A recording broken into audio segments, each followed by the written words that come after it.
Amigos, muy buenas noches.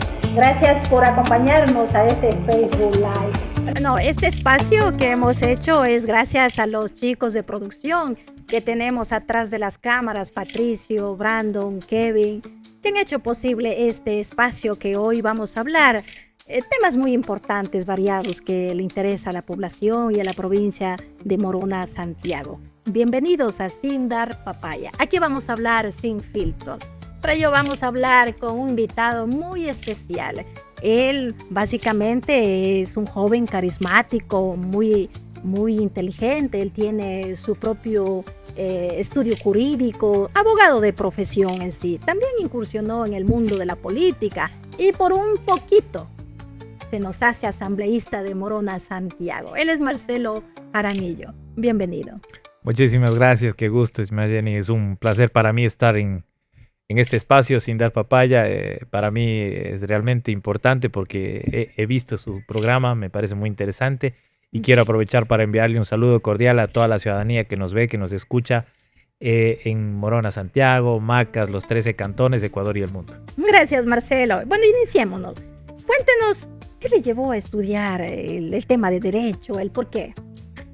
Sí, bueno, esa es una pregunta difícil, ¿no? Porque, a ver, yo creo que la carrera de Derecho durante mucho tiempo había sido un poquito vilipendiada, digo yo, ¿no? Se ha dicho, no, es que todo el mundo quiere estudiar Derecho porque no quiere estudiar Medicina, es más difícil, o Arquitectura.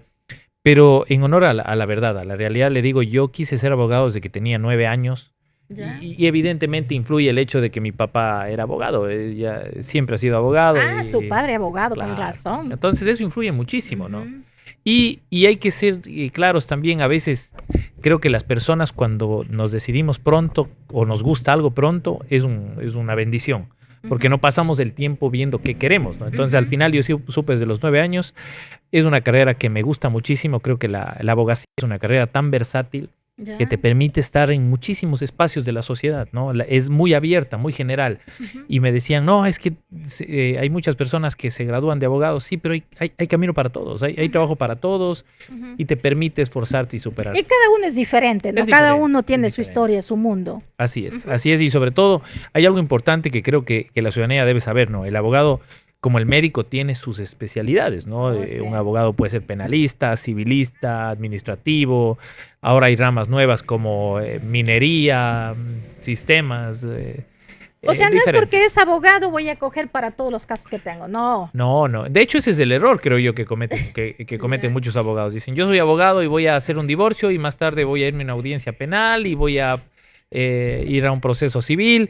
Y entonces al final, claro, yo creo que manejas un poco de todo, pero no te haces muy bueno en algo, no te haces experto en algo, y ese es un error, ¿no? ¿Ya? Porque, por ejemplo, cuando uno tiene un problema del corazón, no vas pues donde un gastroenterólogo, vas donde un cardiólogo, ¿no? Claro. Entonces, más o menos es algo así. Ya, qué bueno, eso es muy importante de saber. En su trayectoria como abogado, ¿cuál ha sido el caso más desafiante que ha tenido? O sea, mire, yo he tenido muchos casos, ¿no? Desde que me gradué de abogado, tanto porque yo litigué desde el sector público cuando vivía en Quito, en la Secretaría Anticorrupción, era abogado de patrocinio, entonces litigué desde la Secretaría muy joven, pero después ya en mi profesión mismo, como ejerciendo la abogacía en libre ejercicio con mi oficina, he tenido muchos casos, pero siempre me acuerdo de uno en particular y fue el primero que tuve en la Corte Constitucional en Quito. Era muy joven, tenía 27 años, 26 años me parece, y a los 26 años tener mi primera acción extraordinaria de protección con la presidenta de la Corte Constitucional en ese tiempo, la doctora Nina Pacari. Fue increíble, ¿no? Defendíamos a la comuna Montañita, me acuerdo clarito, y la gente gritaba afuera en las calles de la Corte Constitucional en Quito. Entonces ese caso lo recuerdo muchísimo. Y cuando me vieron, llegó el abogado joven, ahí era un grupo de abogados mayores, fue increíble, ganamos ese caso y tengo siempre ese recuerdo. ¿Cómo equilibra usted, equilibra su vida profesional con los intereses personales y familiares? ¿Cómo lo hace? Es difícil, ¿no? Porque yo tengo una maravillosa familia, tengo una esposa, mi esposa Gina Córdoba, a la que quiero muchísimo y le debo la estabilidad de mi vida, ¿no? Desde que me casé, ¿no? Primero mis padres, cumplí etapas, luego mi esposa y 3 hijas. Entonces, divido mi tiempo el que puedo pasar con mi familia, mis hijas, que para mí es valiosísimo. Y el otro espacio de tiempo, el otro 50% es totalmente para mis actividades laborales, porque busco realmente que ellas estén bien, ¿no? Al final ese es parte de la vida de los seres humanos, el tratar de que su familia esté bien. Entonces es difícil, pero trato de aprovechar cada espacio que tengo para estar con mi familia. Creo que es lo mejor que se puede hacer. Lo más importante del ser humano, sin duda, es la familia. Sí, al final es lo que nos queda, ¿no? Todo es pasajero, el poder es efímero, el gusto es efímero, las satisfacciones son temporales, pero la familia queda. Eso es lo importante. En los momentos de desilusión o fracaso, ¿qué estrategias usted utiliza para mantenerse motivado y a seguir adelante, para que no estén esos bajoneos que siempre uno tiene? Qué feo que es, ¿no? Yo digo, los seres humanos en esta época enfrentamos muchísimo el tema de la desilusión. Y muchas veces la desilusión se traduce en tristeza y la tristeza en depresión, ansiedad. Entonces, esos son temas difíciles, ¿no? Y yo creo que todos los seres humanos en algún momento lo afrontamos. Sí. Pero sabe que cuando, no sé si le pasa a usted o a las demás personas, pero cuando tenemos hijos, no hay mucho tiempo para sentirse mal, ¿no? Y le digo por experiencia propia, ¿no? Usted justo comentaba que estuvimos muy cerca de llegar a la asamblea no hace mucho. Es más, nosotros ya nos dieron los datos que habíamos ganado en nuestra cuenta, en nuestros datos internos. Y después cambiaron los números y nos quedamos por muy poco, ¿no? Muy poco realmente. Hicimos una maravillosa campaña. De hecho, nosotros sacamos mayor votación al candidato que esta vez entró por la Revolución Ciudadana. Pero así es la política, ¿no? Entonces, esa fue una desilusión, evidentemente, fue una tristeza. Pero creo que los seres humanos debemos tener la capacidad de levantarnos, ¿no? Entonces yo hubo unos días que dije, sí, estoy un poco triste, deprimido. Bueno, pero mis hijas tienen que comer, ¿no? Y además uno queda endeudado, entonces hay que ir a pagar las deudas. O sea, eso está fuera de lugar, o sea, sí. No nada de tristeza, bajoneos, vamos a seguir. Hay que seguir. Al final, yo creo que la vida es un regalo maravilloso y no es una frase cliché. O sea, el levantarse, el poder comer algo rico, el poder mirar una película, conversar con un amigo, tomarse un rico café, siempre será bueno. ¿Pero qué le motivó? ¿De las leyes, del derecho, de su espacio donde trabaja, en su espacio jurídico, en su bufete de abogados? ¿Qué le motivó a la política? Porque Marcelo siempre era político. ¿Sabe que más bien no? Yo no era político cuando empecé mi vida profesional, ¿no? Yo era... Sí, tenía mi línea ideológica, siempre la tuve desde la universidad. A veces yo creo que mientras uno va preparándose, va leyendo un poco más, va informándose un poco más, tiene ciertas líneas, luego tomas otras líneas ideológicas. Pero no incursioné nunca en la política al inicio porque pensaba que era un tema a veces de simple oportunismo, se ve desde la ciudadanía, ¿no? Decimos, mira, ya está queriendo algún cargo. Y eso, la política lo veía así, era como algo malo para mí. Y después cuando van pasando las cosas, yo dejo el sector público y siempre tuve la intención de en algún momento yo tener mi propia firma de abogados, porque yo decía, como justo conversábamos con usted antes de iniciar el programa, yo creo que un abogado, si no ejerce, al final no termina siendo realmente un abogado, ¿no? Yo creo que la maravilla, el sentir es el ejercer. Entonces mi meta siempre fue esa, ¿no? Entonces al final termino mi periplo por el sector público de casi 10 años y ya tenía mi proyecto de mi oficina y todo con los nombres, con los colores, con todo lo que uno tiene. Y al final, mientras estaba ahí, siempre uno no es ajeno a la realidad que vive el país, a la realidad que vive tu provincia. Hay cosas que te molestan como ciudadano, entonces hacía un criterio político. Yo he hecho mucho comentario, digamos, en redes sociales. Desde que las redes sociales se hicieron tan importantes, yo he hecho mucho comentario político, crítico. He tratado de ser muy técnico en los análisis que he podido dar. Y eso hace que ciertas líneas políticas te visualicen, ¿no? Y digan, oye, ¿por qué no vienes? Vamos a reunirnos, conversemos. Y desde esa perspectiva, pues me dijeron, oye, ven un momento, analicemos qué te parece este movimiento. Y si va de la mano con mi posición ideológica política, porque yo creo que un político no puede decir yo no tengo ideología. Alguien que dice yo no tengo ideología es alguien que no sabe de política. ¿Y por qué dicen me llamaron y voy a hacer el favor? Tampoco existe no es eso. así, no es así. O sea, tiene que haber un porqué. Un porqué, ¿no? Un gusto, un sentimiento de pertenencia hacia una línea política, ¿no? Es como decirme, Marcelo Jaramillo siempre ha estado en la línea de la izquierda progresista, aunque yo soy de la escuela más del progresismo liberal de Chicago de 1963, 67 me parece. Pero yo esa ha sido mi línea, ¿no? Entonces, de noche a la mañana Marcelo se va con la ADN o se va con un partido de derecha, pero ¿dónde quedó mi ética? Pues, ¿no? O sea, ¿dónde quedó mi integridad? Porque no tienen nada que ver. No tiene nada que ver. O sea, ahí sí podría decir que lo único que estoy buscando es meramente un beneficio, ¿no? Porque esa frase de no, que quiero pelear por mi provincia, que quiero ser diferente. Ya deberíamos cambiar ese discurso. Ya debemos cambiar ese discurso, no, ¿no? Yo quiero ser mejor. A ver. Me llamaron, estoy obligado.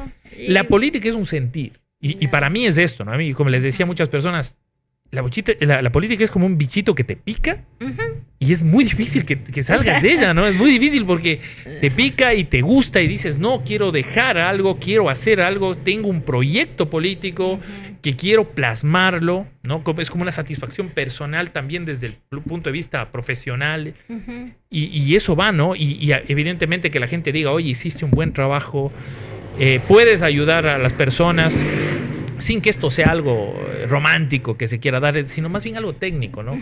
Yo estuve 5 años en la judicatura como director provincial, casi 5 años aquí. Ganamos 3 premios nacionales, pudimos dejar con trabajo a algunas personas que realmente lo merecían. Creo que mejoramos las cuestiones que pudimos hacerlo y eso también me permitió que muchas personas vean en mí una opción, ¿no? Eso es lo importante, ¿no, Marcelo? Mira que a veces uno no conoce esa parte del ser humano, ¿no? Uno dice, mira, se lanzó para X candidatura, pero ¿el por qué? ¿Cómo así? Pero mira, es bueno este diálogo, ¿no? Sí, súper. Imagínense, porque ya sabemos el por qué Marcelo, y sobre todo, ahorita saltémonos, ¿no? RC. Usted siempre ha sido de RC, ¿no? No es que se ha cambiado de camisetas y nada. Claro. Porque ya tiene su ideología política y eso es muy bueno. Ahora vamos para la alcaldía, Marcelo. ¿Nos alcanza esos números que sacamos para ser asambleístas? Queríamos ser asambleístas. Hasta lo festejamos. Sí. Y no nos salió. Sí. O sea, yo creo que todo tiene su momento, ¿no? Yo creo que las cosas y los momentos de Dios son perfectos, como dice ese adagio. El refrán. Ese refrán. Cuando tiene que darse algo, no se da.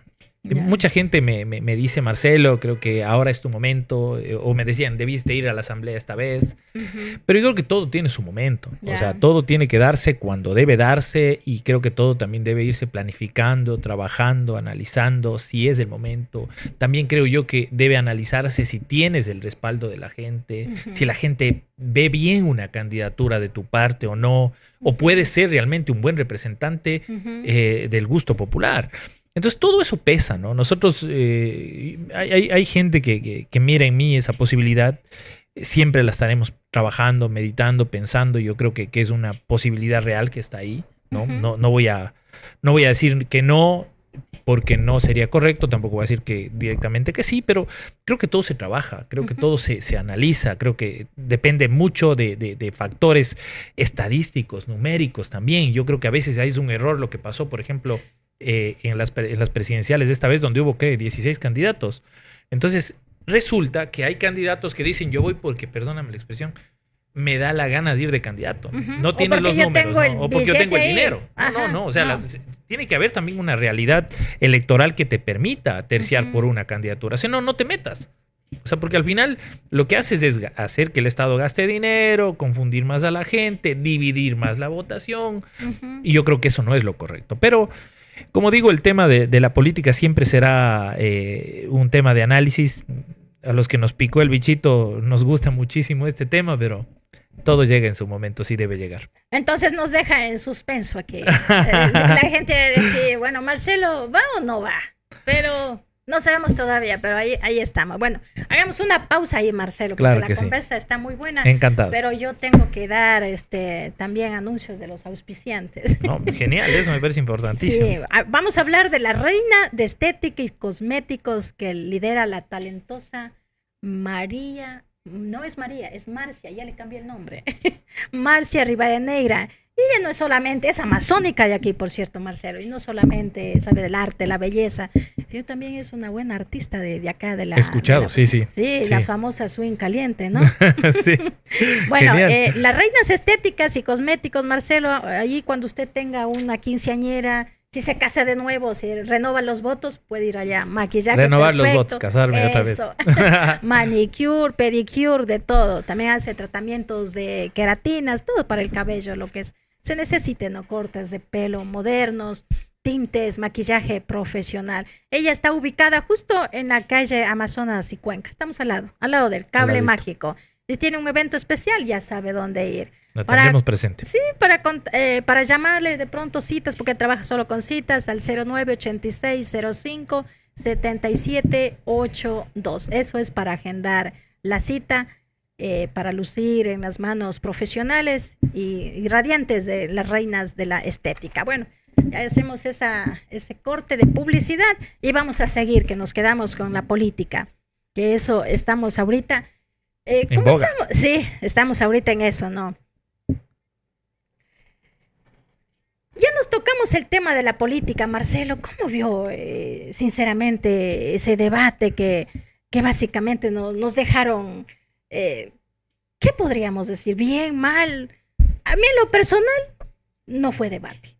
Algo dijeron, pero ahí quedó a medias. Yo digo, solo faltaba que les calcen unos guantes y ahí hubiéramos visto quién gana a quién. ¿Qué gallo es el que pega más? ¿Qué opinas sobre eso, Marcelo?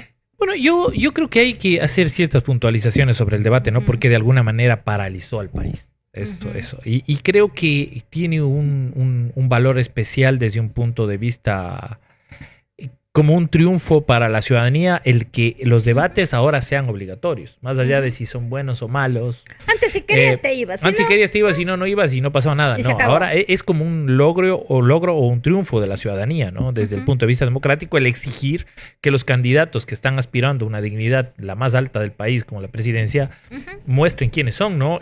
Hablando intelectualmente y en cuestiones de capacidad. Eso como primer punto. Ahora, yo creo que hay dos líneas de análisis en el debate, ¿no? La gente que mira el debate desde una perspectiva de que los debates son para el análisis y confrontación de las propuestas de campaña, ¿no? En base a los planes de trabajo, y analizas una propuesta y miras y debates de esas propuestas. La gente decir, bueno, vamos a ver cómo las propuestas se contraponen. Claro, ¿y por quién mismo? Claro, ¿no? En base a la preparación técnica de los candidatos. Pero sí hay otro grupo o otro sector de la población que lo que buscaba era confrontación al final, ¿no? Querían confrontación, querían medir a su gallo, como dicen coloquialmente, ¿no? Querían ver cómo está para su gallo, y al final así... El debate para mí, ¿no? Creo que sí, hubo debates en épocas pasadas mucho más profundos, digámoslo así. El debate de los 80s entre León Febres Cordero y Rodrigo Borja. Esos eran épicos, ¿no? Sí, incluso hubo un debate que fue bastante visto, el del 2006, entre más candidatos, y así ciertos debates. Pero al final yo creo que el debate no cumple desde su estructura con lo que se esperaba. ¿A qué voy? ¿Por qué lo pusieron al inicio de la campaña? ¿No? Lo pusieron, creo que fue un lunes, y el martes jugaba la selección, o más o menos así, o el domingo y el martes jugaba la selección. Y para el miércoles ya la gente como que se olvidó del debate, ¿no? O sea, el post-debate tuvo un día, pero ya después se acabó y termina perdiendo el efecto, ¿no? Entonces, ¿qué es lo que pasa?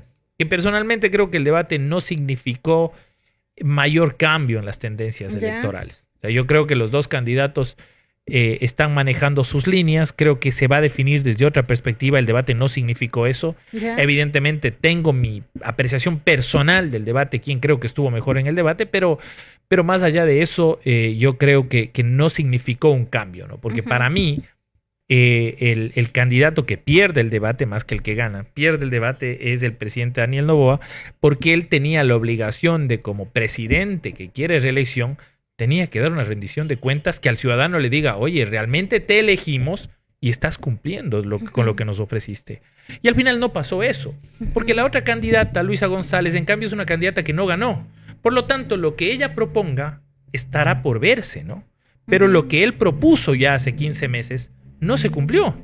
Entonces, al final yo siento que él termina, o debería haber terminado perdiendo el debate, porque fue un candidato que llegó a proponer lo mismo que propuso hace 15 meses, ¿no? Y la ciudadanía tendrá la capacidad o no de determinar quién ganó el debate, pero más allá de los insultos, las agresiones, yo creo que debe puntualizarse desde ahí, ¿no? Eso, básicamente. Un buen análisis, Marcelo. Y como dice usted, ¿no? El debate, a lo mejor la gente dice, yo voy por Luisa, yo voy por Noboa. No hay un cambio. Tal vez para los indecisos, ¿no? Que no son muchos. O sea, yo personalmente, el correísmo, no pase lo que pase, va a votar por Luisa González. Y el anticorreísmo, pase lo que pase, va a votar por Daniel Noboa. Hay un pequeño grupo que está suelto todavía, esos indecisos, ese voto vergonzoso, ese voto dudoso, que habrá que ver en base a qué toma decisiones, ¿no? Pero importantísimo. Eso sí, muy importante. La corrupción sigue siendo un tema candente en nuestro país. Y Morona Santiago tampoco está fuera de estas tendencias de robo, podríamos decir, o tendencias de, no sé, mañas, manías, no sé, aumentó. ¿Qué hacer con eso? Chuta, la corrupción es realmente un fenómeno que azota, yo digo, Latinoamérica y azota a nuestro país desde que hemos sido república, ¿no? O sea, no es de ahora, lastimosamente. Y esto se traslada hacia los gobiernos autónomos. Más fuerte, ¿verdad? Lo que pasa es que ahora... ¿O será que antes eran medios tapados? Y como decía una zampa, roba bien. Claro. Quedó grabado. La opción de la información es mucho más difícil, ¿no? Por ejemplo, ahora subes un contrato en una alcaldía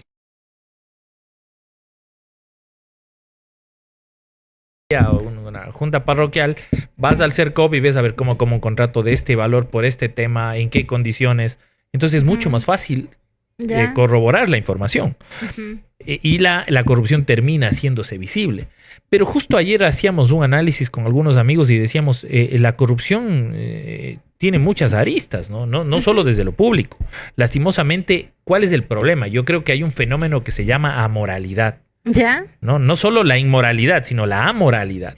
¿Por qué digo esto? Porque el ciudadano de a pie, los ciudadanos, nosotros, hemos perdido la capacidad de diferenciar lo bueno de lo malo. Esa es la moralidad. Porque yo ya normalizo la corrupción. Entonces digo, ¿saben qué? Ya, no es para tanto. Esa es la palabra, normalizar, ¿no? Sí, es como que normal, dice. Y no decimos nada. Por lo menos hizo. Y todos roban. Claro, y sobre todo, es como que no aceptamos que todos los actos deben tener consecuencias al final y deben enfrentarse a no solo hablemos de la justicia, sino hablemos del escrutinio público, ¿no? La crítica pública al final. Claro, siempre dentro de un proceso correcto, justo, legítimo, pero yo pienso que el ciudadano no debe tolerar en base a moralidad el efecto corrupción, porque el problema se da porque nosotros hemos perdido esa capacidad y al final terminamos eligiendo a personas que ya sabemos por dónde van, ¿no? O lo que hacen. Entonces, también es parte de nosotros el cambio, está en nosotros el cambio. Está en los jóvenes sería, ¿no? Porque ya los adultos, como decía mi abuelita, ya ni para quitarle esas mañas y todo, quitándole la cabeza. Desde la formación, sí, claro, imposible. Pero yo creo que el secreto, al menos para la lucha contra la corrupción desde lo público, está en dificultar muchísimo más la corrupción. ¿A qué me refiero? A que los marcos normativos, jurídicos, reglamentarios, estatutarios internos imposibiliten o dificulten los manejos de los dineros públicos, ¿no? Y eso va, de alguna manera, por lo menos, a hacerlos visibles o hacer mucho más difícil un mal manejo. Entonces, porque querer decir, ¿sabes que desde la noche a la mañana se va a acabar la corrupción en Latinoamérica? Es imposible, pero compliquémosla, ¿no? Hagámosle difícil al tipo que está ahí para que no pueda meter la mano en lo que no es suyo. ¿Qué decir a esos jóvenes que están incursionando? Porque he visto muchos jóvenes, por ejemplo, RC, también acá del partido del del presidente candidato, muchos jóvenes que están ADN. jóvenes, de ADN. ¿Qué decirles a ellos? A los jóvenes. Claro, los jóvenes que de pronto cortar de raíz no se puede, pero ¿cómo? Mira, lo que pasa es que yo veo que hay un problema en la política. Y en la política partidista. Yo creo que la política partidista tiene un problema gigante desde el punto de vista que sí, los jóvenes incursionan en la política, pero están incursionando en la política no por las razones correctas. ¿A qué me refiero? Y veo en esta contienda electoral a jóvenes que sí ingresan en la política. Pero no ingresan en la política porque dicen, no, yo quiero estar en una línea de ADN porque ADN representa el neoliberalismo y el neoliberalismo significa un cambio en el enfoque de cómo gobernar un país. No tienen la más mínima idea cuál es la línea de gobierno que tiene su candidato o su tendencia política. Y cuando dan un discurso dicen, yo no soy ni de derecha ni de izquierda, yo solo quiero el bien de la gente. Eso no existe. Entonces, ¿qué es lo que pasa? Que son parte de esta fábula, de este engaño que se ha vuelto la política, ¿no? Porque dices, ¿por qué estás en esta línea? Porque puede ganar. Entonces, yo creo que hay que adecentar también la política. Creo que es indispensable adecentar la política. Que esos jóvenes digan, yo voy a esta línea política porque yo me considero de esta línea política, porque yo creo que el gobierno ecuatoriano o el Estado ecuatoriano debe ser manejado en base a esta tendencia política económica, ¿no? No decir yo soy de esta línea porque han visto en mí que soy un líder de jóvenes y porque manejo grupos de jóvenes y ya, por eso yo puedo tener votos. Porque tengo mayores seguidores. Porque tengo más seguidores en Facebook o porque tengo más seguidores en TikTok. Ese es el problema y el punto. Que hemos visto modelos. Imagínese. O sea, para la pasarela muy bueno. Y el ser modelo es una carrera, una profesión. Terrible. Buenas. Pero ¿qué sabe de administración pública? No tienen idea. ¿Qué sabe de...? O sea... Mire, lo que pasa ahora. Estaba haciendo yo un análisis y una revisión de quiénes ganaron a la asamblea esta últimas elecciones. Y hay una cantidad de jóvenes, pero cantidad de jóvenes que ganan el curul, pero no tienen la más mínima idea ni formación ligada a los procesos de formación de leyes. O sea, no tienen idea lo que es derecho electoral, ni creación de marcos normativos, y no hablo solo desde el derecho, hablo desde muchas líneas. Entonces, ¿a qué van a la asamblea? ¿A qué vamos? A calentar el puesto y... Claro, ¿no? Y lo que siempre se dice, ¿no? A vender mi voto. Claro, y tampoco es el hecho de decir, no, yo tengo 10 maestrías o he estudiado esto, he estudiado lo otro, porque tampoco es eso, ¿no? Ahora piensan que todo... tampoco es eso, o sea, es sentido común, es la capacidad real de poder hacer algo que va de la mano con tu preparación, sí. Pero no puedes decir, no, yo soy eso. No, eso tampoco. Pero es la conciencia también del ser humano, la conciencia también de las personas en sí. Por ejemplo, si a mí me vienen y me dicen, para X, no sé, para X alcaldías, una candidatura. Pero, ¿cómo voy a aceptar yo? Primero, consciente. Política no soy. Claro, hay que analizar, ¿no? Pero la gente dice, no, sí voy, ¿por qué? A lo mejor... Pues tiene seguidores. ¿Cuánto? Sí, no, y dice, ¿y cuánto será que cobran ahí? ¿Cuánto esto? También van por la... Terrible. Claro. Yo, por ejemplo, lo que les diría a los jóvenes es, vean, lean, analicen, investiguen. Y una vez que se definan, digan, voy a una línea política porque me considero, tengo sentimiento de pertenencia hacia esa línea política. Hacer conciencia también. No, yo he escuchado en estas campañas cosas que son realmente horrorosas desde esas líneas, ¿no? Y realmente me ha dado vergüenza ajena. En tal caso, ¿no? Ser conscientes también. Decir, yo no sé nada de administración pública, yo no tengo ni idea de la política. No, es que te vamos a poner asesores que no... Y a veces los asesores son peor que el que es elegido. No funciona así. Los asesores no hacen tu trabajo. Hay un error, ¿no? Se crea, no, es que tienes los asesores. No. El que está al frente de algo debe tener la absoluta capacidad de manejarse. Los asesores solo están ahí para un poco guiar, compartir, apoyar.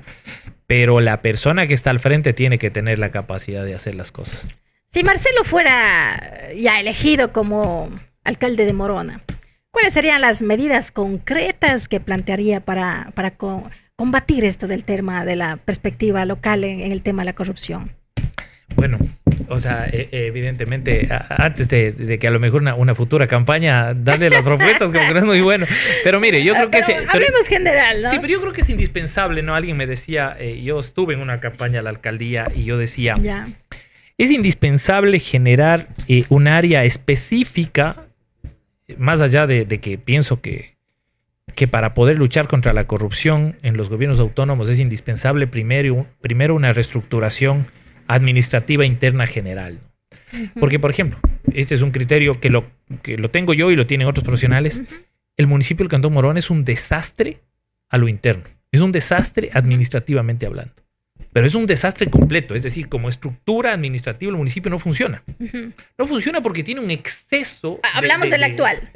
Sí, el municipio viene desde hace mucho tiempo con esta línea, ¿no? No quiero atacar directamente a esta administración. Porque luego después ven eso y ¡boom! Nos bloquean el Facebook Live. No. Ya estamos acostumbrados que nos bloqueen. No, terrible, vea, y eso es un punto que hay que analizarlo. Pero no voy a esta administración específicamente, pero voy en general a las administraciones que se han manejado. Yo creo que la forma en la que se maneja los municipios, los gobiernos autónomos, hablando específicamente del Cantón Morona, es un completo desastre. Y el ciudadano está cansado de lo mismo. Imagínense que ahora vivimos una época en la que cada cierto momento, cada que el municipio o el Consejo Provincial o alguna junta parroquial sube un proceso de contratación, automáticamente te saltan las denuncias de corrupción porque estuvieron manejados mal los TDRs, porque se está direccionando para acá, porque se está direccionando para acá. Y la autoridad parece que no le importa, ¿no? Coge, da de baja ese, vuelve a subir otro, medio parecido, siempre son los mismos ofertantes, siempre son los mismos participantes. Entonces, al final, también debe exigirse un cambio estructural interno en la manera en la que se hace en los procesos de contratación pública municipal. Como funciona ahora es un desastre. Y ahora, con lo que usted decía, ha empezado en la administración pública de los gobiernos autónomos locales la moda de manejarse contratos de comunicación, pero estos contratos de comunicación parece que están más dirigidos a dar de baja cuentas, a dar de baja páginas que no aplauden a la administración porque no les gusta. Porque no les gusta la crítica. Entonces contratan a expertos encargados de denunciar las páginas de 1000 formas posibles hasta darles de baja, ¿no? Entonces ya encontraron una manera de luchar contra la crítica. Y esa es la realidad, ¿no? Es la realidad. La administración pública encontró la manera. Y por ahí decía el señor alcalde, pero que me demuestren que yo no he sido.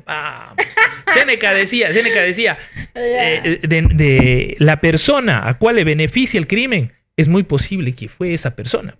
O sea, qué raro, ¿no? Se dan de baja una página que ataca a un gobierno y resulta que yo no tengo la culpa, yo me lavo las manos.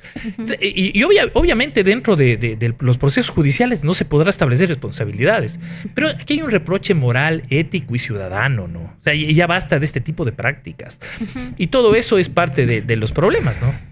Pero la gente, digo, somos inteligentes en esto, nos damos cuenta. La gente sabe, claro. Que no les digamos de frente está bien, o sea, siempre. Y lo malo que usted dice, la administración actual, en general hablamos, está mal. Claro que está mal. ¿Por qué? Porque en primero, ¿qué ponemos? Al frente de comunicación, una ingeniera. ¿En qué? Al frente de obras públicas ponemos ¿a quién?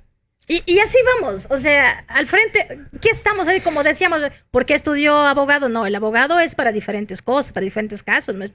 Pero aquí le hacemos una sola revuelta. ¿Cómo puede salir esa administración? No hay cómo, no hay de dónde. Entonces también hacer conciencia de ahí. Y los resultados se ven, ¿no? Se ven, o sea, no hace falta bloquear páginas, no hace falta traer a Marcelo aquí que nos abra los ojos un poco, no hace falta traer a otras personas. El ciudadano sabe. Se ven los resultados, o sea, en la pandemia decíamos, ya, la pandemia fue, pero el dinero se gastó, porque siempre hay.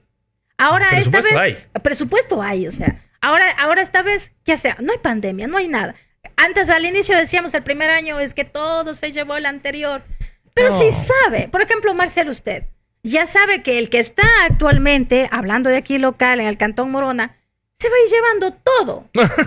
O sea, se ponen todo, o sea, no digo que se lleva él, o sea, lo va a poner en diferentes áreas, en diferentes, o sea, contratos, Y usted, el típico, ¿no? He visto dos administraciones, llegan y vamos a darle de baja como sea, pero búscale el punto, la coma, como sea, dale de baja, porque no tengo cómo este año trabajar.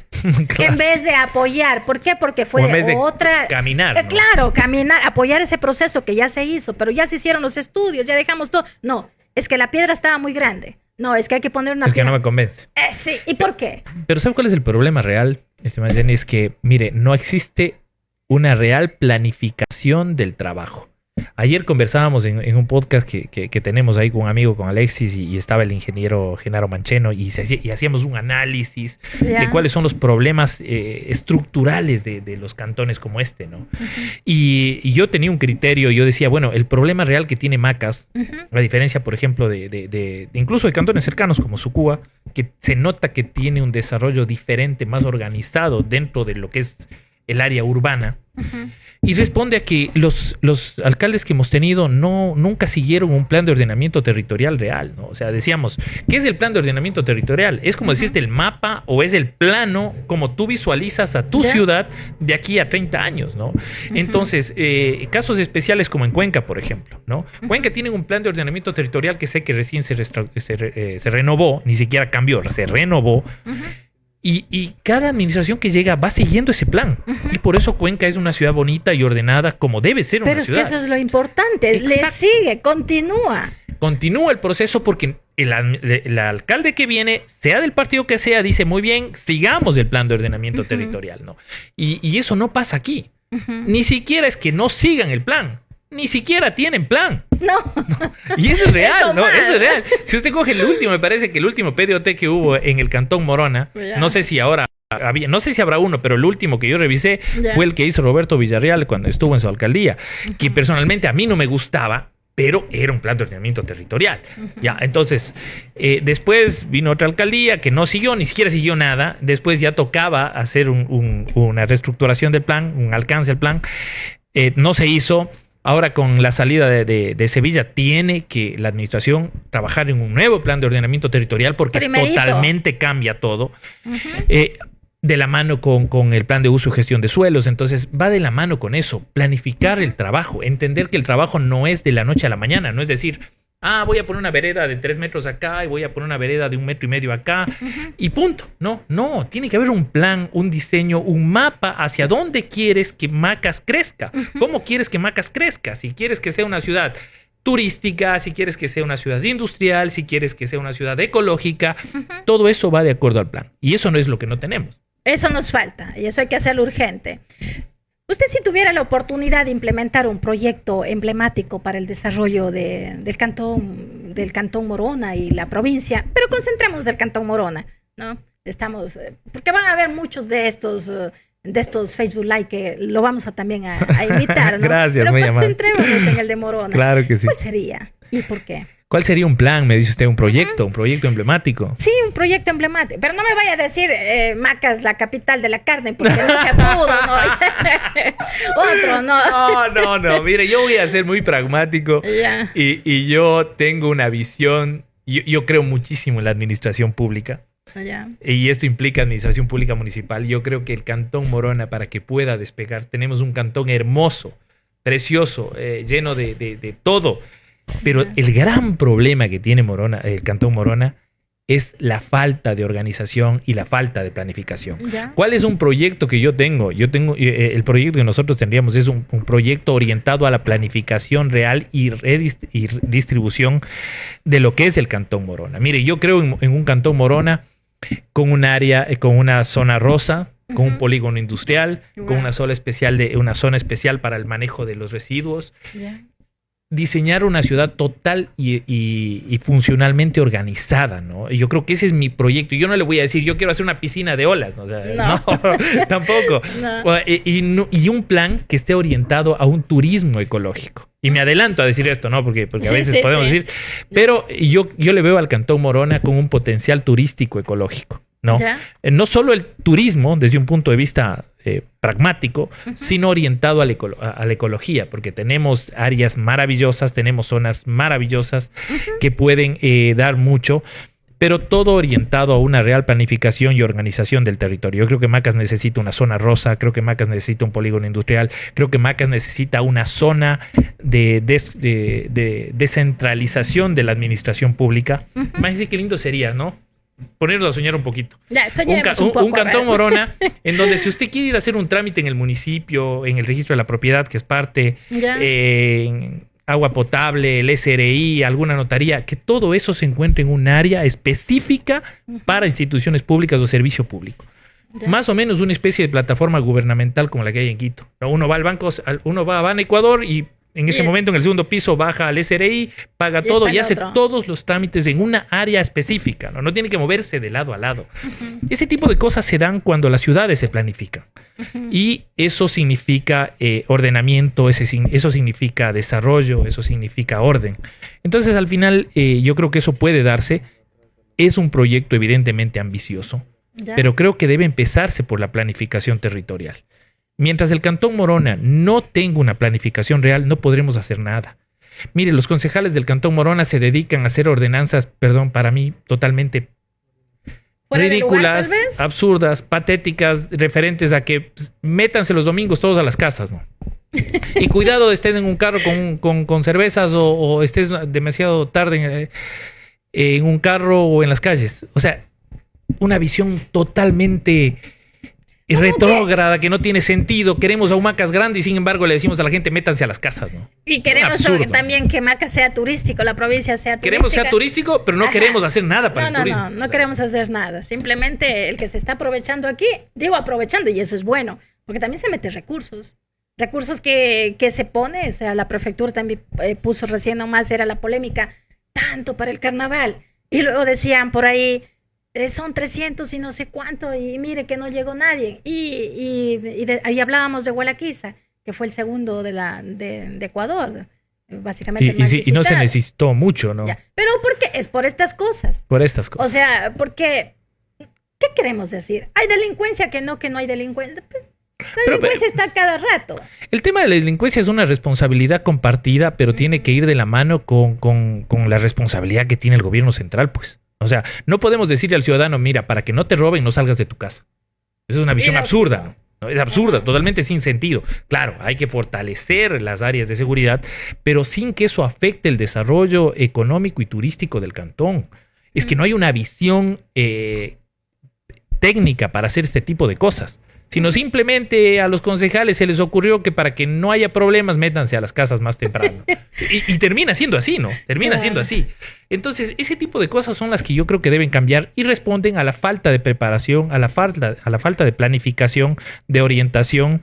Y creen que Macas todavía es, o el Cantón Morona es ese cantón de hace 60, 70 años en donde no queremos que nadie crezca. Mejor cerremos las fronteras, ¿no? Que no venga nadie a Macas, ¿no? Para estar en paz, para estar solo nosotros, ¿no? Para no tener que hacer. Para no tener problemas, ¿no? Trabajo. Entonces, luego, sí, es más o menos esa es la visión que me parece que hay ahora y que no da absolutamente nada. Pero eso sí, llega Carnaval y un contrato de $200,000, claro, porque los $200,000 significan 10 o el 15% para alguien, ¿no? Pero no porque realmente signifique algo. Entonces, dinamiza la economía, pero para el bolsillo del que es el una proyecto. Una gran dinamización de la economía. Pero por lo menos ojalá contrataran los que aquí ni siquiera contratan aquí a la gente. O sea, eso es lo más chistoso. Conversar con una amiga que trabaja en estos temas culturales, artísticos, y decía, Marcelo, traen artistas de otros lados. ¿Cómo dinamizan la economía local? O sea, perdón que me ría, pero realmente me parece hasta absurdo, ¿no? O sea, vamos a dinamizar la economía local, pero no traemos artistas locales. Vamos a dinamizar el tema de los negocios de aquí y traemos negocios de fuera. Cosas así, ¿no? Cosas que no tienen sentido. Entonces yo estoy de acuerdo que hay que dinamizar la economía, pero hay que tener coherencia en las ordenanzas y en el trabajo que hace el Consejo Municipal, que maneja la administración pública municipal. Pero usted ha visto que existe el Consejo Municipal y ya nos van a estar viendo y diciendo después, mire, la señora Bélgica, la señora Jaramillo dijo, ¿ha visto trabajar? Porque yo siempre he visto al señor alcalde, hablando de aquí de Morona. ¿Y el resto? O sea, ¿ha visto al señor Jaramillo? Le hemos visto por ahí que hizo polémica una vez con lo de los bomberos. Y de ahí, O sea, yo he visto un tema que fue el tema de la subida del sueldo, que quisieron subirse el sueldo, las polémicas que hubo por los temas de contrataciones. Ahora sé que están en un dilema por el tema del contrato del Parque Central. Se va a invertir creo que más de $3 millones en el parque de cemento. Ya. Porque creo que por ahí va el tema, ¿no? Meter más cemento al parque. Ya. Y sin ningún tipo de planificación, ¿no? Porque no es que dice, no, tenemos un parque orientado a lo que queremos, de macas. No. O sea, vamos a hacer un parque porque son $3 millones y esos $3 millones significa $300,000 para alguien. No, pero o sea, así de simple. Sí, entonces al final son cosas que ya se saben, ¿no? Yo no quiero criticar porque la gente dice, no, es que el hombre está criticando Pero no es eso. O sea, yo creo que como ciudadanos, como gente que quiera esta tierra, tenemos la obligación también de quejarnos cuando algo nos parece mal. Las cosas no funcionan y esa es una realidad. Esa es una realidad. No podemos solucionar los problemas del Cantón Morona organizando campeonatos de fútbol. Ahora pero todo eso les mantiene tranquilo a la gente. Pero eso les gusta. Y eso es lo que me preocupa. Me preocupa, dice, no, el deporte. Entonces vamos a ser candidatos a las alcaldías, a las prefecturas, a las juntas parroquiales. ¿Qué hacemos? Organicemos campeonatos de fútbol. Y regalemos balones. Y regalemos uniformes. Mire cómo vemos a la política en la actualidad, ¿no? Y eso es algo que preocupa. O sea, debemos buscar de la administración pública eficiencia y evidentemente sentido común, pues. Si a mí, un administrador, está organizando campeonatos por todo lado, pero nos está dejando con problemas en otras áreas, ¿sabe qué? Mejor dedíquese a otra cosa. O sea, está mal en esa línea. Entonces, no es criticar por criticar, no es que yo tenga un interés oculto en esto porque van a decir, no, lo que pasa, él está criticando porque tiene intereses personales. No es así. Yo como ciudadano he criticado a distintas administraciones cuando he visto cosas malas.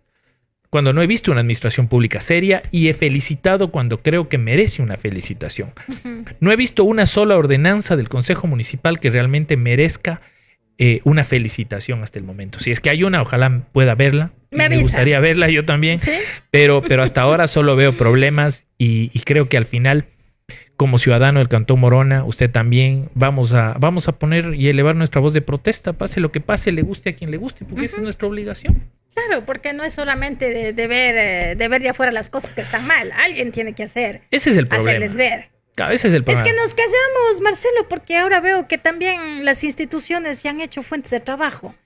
Totalmente. Porque son agencias de trabajo. Agencias de trabajo, porque imagínense cómo ha aumentado. Terrible. O sea, yo quisiera, y le invito a los medios de comunicación o a las áreas correspondientes a que se haga un análisis. ¿Cuál es, en cuánto ha crecido la burocracia del gobierno municipal? ¿En cuánto ha crecido la burocracia del gobierno provincial? Y ojo, no estoy diciendo que sea malo el sector público. El sector público tiene misiones fundamentales. Yo creo que es determinante un buen servicio público, pero no sobrecargado, pues. No puedes tener a personas sentadas sin hacer absolutamente nada, cobrando con factura a fin de mes. Y cuando no tienes nada que hacer, les dices vayan a limpiar el monte o la cancha de acá o algo porque ya no sabes qué ponerles a hacer. 6 personas en una oficina sin saber qué hacer. Pero había que pagar favores políticos, ¿no? Entonces, ese tipo de cosas tenemos que reclamar. O reelegir. Necesito votos. Claro, porque si pongo uno más, son 20 que obligo. Claro.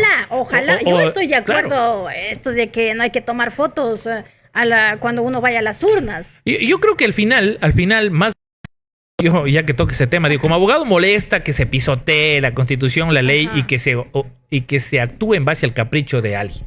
Eso nos molesta. Pero en el trasfondo, qué bueno, pues. Que mejor que no haya quien tenga porque que... ¿cómo cobras? ¿O cómo le exiges a este contratado? Le dices, verás, 20... O sea, sigues ahí, pero me traes a 20 de tu familia. Claro. Y me muestras, a ver, votado, porque hay uno. Y esas cosas pasan. No, y esas cosas pasan. O cobras o te quedas ahí. Entonces yo, en ese caso, desde esa perspectiva, digo, bien. Y yo lo dije alguna vez. ¿Y ahora qué harán pues los gobiernos municipales ante las fotos, no? Cuando pagan los 10, 20 dólares. Y ahora, ¿cómo lo vemos en las primarias? Por ejemplo, de Pachacuti, que algo escuché. No confirmo tampoco, pero algo escuché por ahí. Confirmar. Pero ya para cerrar con broche de oro, porque ya estamos 1 hora, Marcelo. Mire que viste cómo pasa el tiempo, pero qué amena que ha sido la charla. Sí, si usted tuviera de frente, cara a cara, al alcalde o al prefecto de Morona Santiago, ¿qué les diría? ¿Qué es lo que usted, el sentir suyo, Qué en buena decir pregunta. claro, o sea, ¿cómo salir adelante? O sea, ¿qué dice Marcelo a eso? ¿Qué le diría? O sea, yo al alcalde o al prefecto les diría... Con el alcalde comencemos. Ya, con el alcalde. ¿Qué le diría al alcalde? Es una cosa de pensar, ¿no? Pero... Sí, o sea, porque al final yo no creo que... No tengo nada malo contra el señor alcalde. Creo que es una buena persona como ciudadano, como ser humano. No tengo nada malo contra él o contra su familia. De hecho, soy muy amigo de sus hermanos. Pero yo le diría que la administración pública no es un juego. No, yo le diría que la administración pública es un espacio delicado en donde si no estás preparado no debes meterte. Yo le diría que es indispensable tener sentido común. Y que al final de cuentas, tarde o temprano, todo llega donde debe llegar, ¿no? Entonces, desde esa manera creo que tendría la obligación de arreglar y trabajar de mejor manera. Yo lo digo como ciudadano, ¿no? Y en el caso del prefecto, pues, yo creo que, personalmente creo que las prefecturas están de más, así que... ya, o sea, yo siempre he dicho, no lo voy a negar, yo he hecho críticas respecto a la prefectura, no esta prefectura, todas las prefecturas del país creo que están de más, creo que tienen duplicidad de funciones con las del gobierno central, básicamente. Yeah. Así que le diría que es hora de trabajar, de hacer las cosas, trabajemos. A conciencia. Sí, es hora de trabajar, trabajemos, cambiemos la visión que se tiene de la administración pública y sobre todo los ciudadanos, ¿no? Hay que recapacitar muchísimo. Muy importante esta conversación, Sí, Marcelo. muchísimas gracias, me gustó mucho. Gracias por compartir la historia, sus pensamientos con nosotros. Y no será la primera vez, como lo digo. Aquí siempre estaremos en este espacio. Yo encantado. Que se lo ha hecho, ¿no? Encantado. Muchísimas gracias, Marcelo. Gracias a usted y gracias a este medio. No había estado nunca, pero qué amena que ha sido la charla. Ha sido un placer para mí. Gracias. Y bueno, como ya nos vamos a despedir y como esto es sin dar papaya, llévese una papayita. Genial, estaba viéndoles desde hace rato. Para el Gracias. jugo de mañana. Gracias. Y así se acuerda también de nosotros. No, muchísimas gracias. Muchísimas gracias.